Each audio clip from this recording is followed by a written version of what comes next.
Absolutely. मी म्हटल्याप्रमाणे कमीत कमी 10वी एज्युकेशन पाहिजे, कारण मला काहीतरी बेस लागतो. 10th education is bare minimum, आणि पुढचं किती चालेल. कुठलं बेसिक थोडं इंग्लिश आणि नेटिव्ह लँग्वेज वाचता आलं पाहिजे त्याला. बाकी एवढीच माझी रिक्वायरमेंट असते.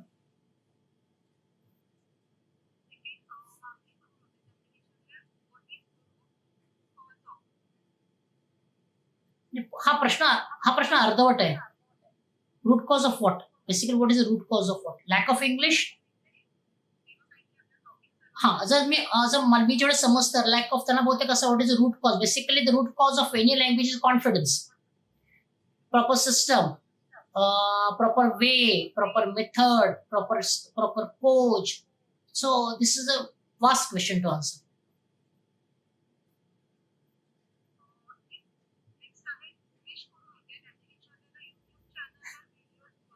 हा, नाही होत. कारण सांगतेच, 1760 युट्यूब व्हिडिओ असतो. किती डिसिप्लिन फॉलो करतो आपण? नंबर 1. ठीक आहे, युट्यूब व्हिडिओ तुम्ही ऐकू शकता, पण करेक्ट कोण करणार? Correction is important part. जिथपर्यंत तुम्ही इंटरॅक्टिव्ह सेशन नाही करत, जिथपर्यंत करेक्शन करायला मिळत नाही. आज किती ऑनलाईन झालं तरी शाळेत जावंच लागतं आपल्याला, कारण जर शाळेत नाही गेलो आपण तर करेक्शन कोण करणार? कारण जर मी ग्रॅमॅटिकल मिस्टेक करतोय, वोकॅबल मिस्टेक करतोय, करेक्ट कोण करणार? उच्चार, human elements is very important. त्यामुळे ऍटलिस्ट आठवड्यात 2 किंवा 3 वेळा कोणाकडनं तरी पर्सनली आणि प्रॉपर ट्रेंड लोकांकडे कनेक्ट करायला पाहिजे. आपण काय घरून करू शकतो? नाही. युट्यूबवर व्हिडिओ ऐकू शकतो, बोलू शकत नाही आपण. What about that? And that's why you require a proper trainer. आणि अजून एक सांगतो मी, आता जे मला बघतोय जे बघतोय की खूप फ्लॅब अँड ऑपरेटर्स आले आहेत मार्केटमध्ये. त्यांना काहीच म्हणजे नुसतं फक्त युट्यूब व्हिडिओज करायचे, तर सेल करायचं. माझं काम सेल करणं नाही, माझं काम, because English is a passion for me. मी गेले 30 वर्ष लोकांना इंग्लिश शिकवतोय, कारण it's a passion for me, it's a love for me, because I know the roots. So you know the fruits. So you have to follow the particular path. Yeah, next question.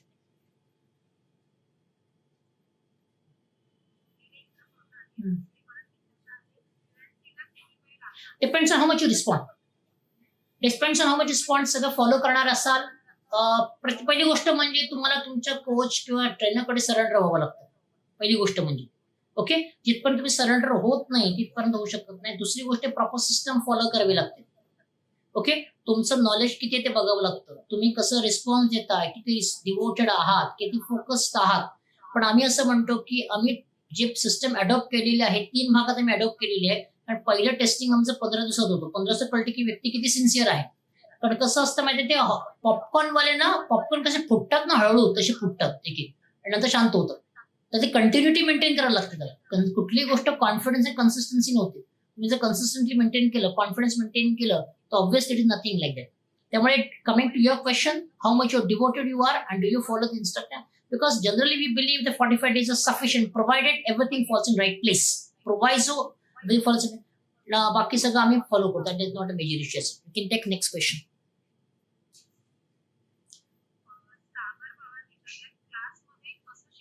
Okay, for that you have to meet me 1-to-1. Okay, मला 1-to-1 भेटावं लागेल, की आमच्या लोकांच्या जे आहे back end टीमला ते सगळं तुम्हाला व्यवस्थित सांगतील काय शिकवलं तो आम्ही, काय नाही ते. त्यामुळे ती प्रॉपर अंडरस्टँड करून घ्या. अर्धा पाऊण तास मी त्या व्यक्तीशी मीटिंग करतो, त्याला पूर्ण सिस्टम अंडरस्टँड करून देतो की काय आहे एक्झॅक्टली त्याची रिक्वायरमेंट काय. मी मगाशी बोलता होतं म्हटल्याप्रमाणे तुमचे गोल्स काय. ओके, तुमचे पर्सिक्युलर आम्ही विचारतो की for what purpose you learning English. तुम्हाला फॉरेन कंट्रीला जायचं आहे का, की तुम्हाला तुमच्या ऑफिस प्रमोशनसाठी पाहिजे आहे का, की तुम्हाला कुठे प्रेझेंटेशन द्यायचं आहे का. त्यामुळे तुम्ही पहिले प्रश्न मी विचारतो आणि त्याप्रमाणे सिस्टम डिझाईन, ज्याला आपण कस्टमाइज्ड म्हणतो, त्याप्रमाणे सिस्टम डिझाईन करतो, जेणेकरून तुम्हाला तुमचा टायमिंग वेस्ट होणार नाही आणि तुम्हाला पाहिजे ते रिझल्ट त्याप्रमाणे होणार आहे. त्यामुळे एक गोष्ट सांगू शकतो मी कॉन्फिडेंटली, की तुमचं ग्रामर, तुमचं स्पोकन इंग्लिश, तुमची वोकॅबरी, तुमचं नॉलेज टेस्टिंग. कारण दर आठवड्याला, मार्क माय वर्ड्स, आठवड्यातनं एकदा तुमचं आम्ही पूर्ण अनालाइज करतो. 4 प्रश्न देतो तुम्हाला मी. 4 प्रश्न आम्ही देतो तुम्हाला. त्या 4 प्रश्नामध्ये तुम्ही चर्निंग होतं स्वतःचं. लँग्वेज म्हणजे पाठ करून 4 वाक्य बोलायची नाहीत तुम्हाला इंग्लिशमध्ये. पूर्ण चर्निंग होतं, पूर्ण चर्निंग होतं and then you present yourself. Okay, American English आणि मला जर प्रश्न दिसतोय आता, मी एक प्रश्न देतो तुम्ही.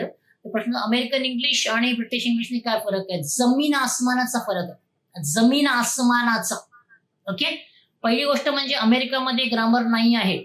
सिंपल उदाहरण देतो, तुमच्याकडे जर लॅपटॉप आता आणला असेल, तुम्ही कलर टीव्ही आता आणला असेल, किंवा तुमच्याकडे असं कलर काही इक्विपमेंट आणलं, त्याचं स्पेलिंग बघा, COLOR American spelling, British spelling COLOUR. तुम्ही समजा कुठलं स्पेलिंग बरोबर कुठलं स्पेलिंग चुकीचं आहे, तिकडनंच कळते की ग्रामर हा प्रकार नाहीये.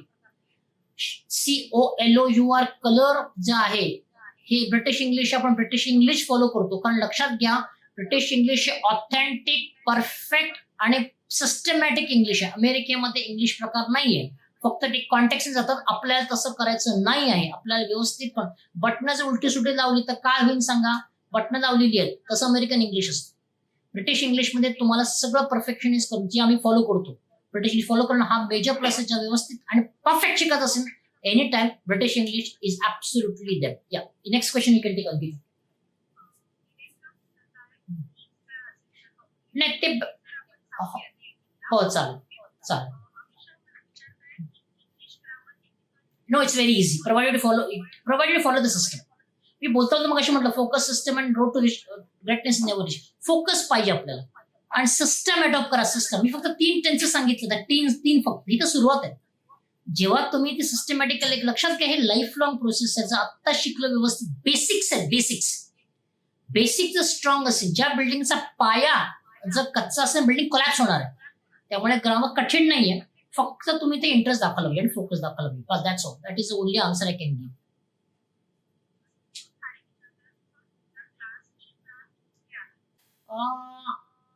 प्रोनाउन्सिएशन पार्ट जो आहे तो विथ लिस्निंग. कारण कसं माहितीये त्याच्यामध्ये तुमचं, मला नेहमी वाटत असतं, मला नेहमी असं वाटतं की तुम्ही बोलल्यानंतर तुमची नेटिव्ह लँग्वेज कोणती कळली नाही पाहिजे. तुम्ही टीव्ही ब्रॉडकास्टर बघा, इंग्लिश न्यूज चॅनल बघा, तुमच्या लक्षात येणार नाही यांची नेटिव्ह लँग्वेज कोणती. हर्षा भोगले बघा, सुनील गावस्कर बघा, नवजीत सिंग सिद्धू बघा, यांची कोणाची मदर टंग इंग्लिश नाही. पण जो कमांड आहे, जो कंट्रोल आहे प्रोनाउन्सिएशनच्या, लक्षातच येणार नाही की ही भाषा नॉन महाराष्ट्र आहे. सॉरी, नॉन महाराष्ट्र म्हणण्यापेक्षा म्हणजे इंग्लिश ही भाषा नाही असं म्हणतात. की confidence, pronunciation is listening and with proper person. हा भाग असा आहे की there can be difference opinion, because काही ठिकाणी ऍसेंटनी बोलत, ऍसेंटनी. फॉर एक्झाम्पल, तुम्ही जर युपी साईडचे लोक असतील, मी येतो त्या प्रश्नाकडे, युपी साईडचे लोक असतील तर साधारण इस्टूल म्हणतात, which is wrong pronunciation. Okay, कारण हा असा विषय आहे इंग्लिशमध्ये, काही सायलेंट आहे. जसं सायकोलॉजी हा जो शब्द आहे त्याच्यात पी सायलेंट आहे. तर कधी तुम्हाला ऐकूनच, की मेडिकल टर्म्समध्ये असतात की स्पेलिंग वेगळे आहेत, त्याचे उच्चार वेगळे. तर काही ठिकाणी तुम्हाला ऐकून घ्यावे लागतं काय प्रोनाउन्सिएशन. जसं कन्सेप्ट आणि कॉन्सेप्ट आहे, दोन्ही उच्चार बरोबर आहेत. कन्सेप्ट आणि कॉन्सेप्ट परफेक्ट उच्चार आहेत, पण स्टायलेबल. Diverse and diverse, director and director, both pronunciations are right. Okay, काही ठिकाणी असं आहे, पण ओब्विसली ऐकून जास्त प्रमाणे परफेक्ट होईल. And that is what other tools असतात. ग्रामर आणि व्होकॅब्युलरीमुळे इंग्लिश सुद्धा डेफिनेटली का असतं, बेसिक आहे. ते तर एखाद्या स्टूलचे पाया असतो ना, समजा 4 पाय असतात स्टूलाला, जर 2च पाय त्याचे वीक झाले तर स्टूल पडणारच, किती काही करा. Grammar and vocabulary obviously it is base, naturally basic. Sir आयलंडमध्ये हो बरंच आयलंडमध्ये सायलेंट, ते म्हटल्याप्रमाणे कधी कधी उच्चारामध्ये फरक होऊ शकतो. खूप सुंदर ऑब्झर्वेशन आहे. आयलँडचा एस सायलेंट आहे. It's very good. शार्प आहे क्राऊड आपला, व्हेरी गुड, खूप शार्प आहे ते आणि खूप रिस्पॉन्ड देत आहे, खूप रिस्पॉन्सिव्ह क्राऊड आहे. डेफिनेट आयलँडमध्ये सायलेंट आहे. Good, keep it up, very good response.